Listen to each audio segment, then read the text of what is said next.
Everyone, আসসালামু আলাইকুম। তোমরা সবাই কেমন আছো? আলহামদুলিল্লাহ, আমি অনেক ভালো আছি। আজকে হচ্ছে মিনি ব্লগ ডে 3।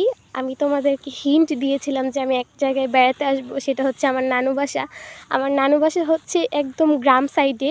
অনেক বছর হয় আমি আমার নানু বাসায় আসি না, কারণ হচ্ছে একটু আমার এক্সাম ছিল, তারপর হচ্ছে একটু এমনিতেই মানে হচ্ছে একটু সিক ছিলাম, এই জন্য আসা হচ্ছিল না।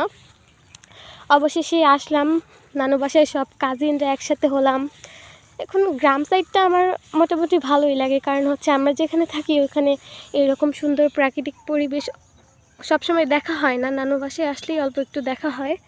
সো আজকে আসছি সব কাজিনরা মিলে একটু মাঠের এখানে আসলাম বিকালবেলায়। এখানে দেখো পানি, এখনও পানি আসেনি, এখানে মাছ পাওয়া যায় অনেক শুনলাম। এখন একটু ঘুরতে আসলাম, তোমাদের সাথে সেই মিনি ব্লগটা করছি।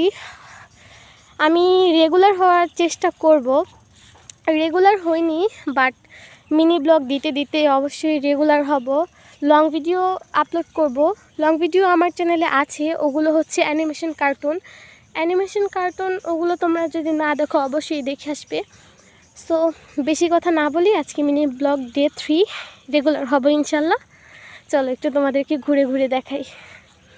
এইখানে হচ্ছে ধান ক্ষেত, এগুলো হচ্ছে কিছুটা হচ্ছে আমার মামাদের, ছোট মামা, বড় মামা, আনাদার্স সবারই এখানে আছে। এখন আমি শিওর জানি না এখানে কার কার আছে। সো চলো তোমাদেরকে দেখাই। এখানে না মাঝে মাঝে পাখি উড়ে আসছে, ওই দেখো, তোমরা কি দেখেছো? এই পাখিগুলো কিন্তু অনেক সুন্দর লাগে, একসাথে অনেকগুলো আসে। মাঝে মাঝে ওই যে বকও আসছে, দেখছো? সাদা কালার বক। আমি কখনোই বক দেখিনি, বাট আমি যখন আমার নানু বাসায় আসি তখনই এই বকগুলো দেখতে পাই।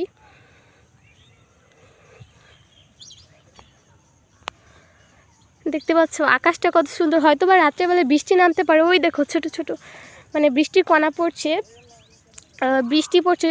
সো একটু এখান থেকে চলে যাব, না হলে ভিজে যেতে পারি। সো তোমাদেরকে দেখাচ্ছি।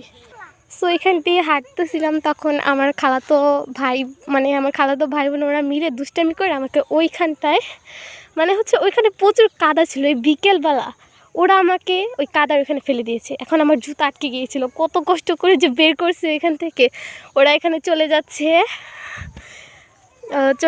সো আমি এখন চলে যাচ্ছি। আমি আর ব্লগটা কন্টিনিউ করতে পারছি না, কারণ আমার অবস্থা খুবই খারাপ। গ্রামের রাস্তার কাদা, কী যে খারাপ একটা অবস্থা। বাট এটা একটা স্মৃতি হয়ে থাকবে, এটা একটা মজার কাহিনী ঘটলো, এটা স্মৃতি হয়েই থাকবে। সো এখান থেকে দেখা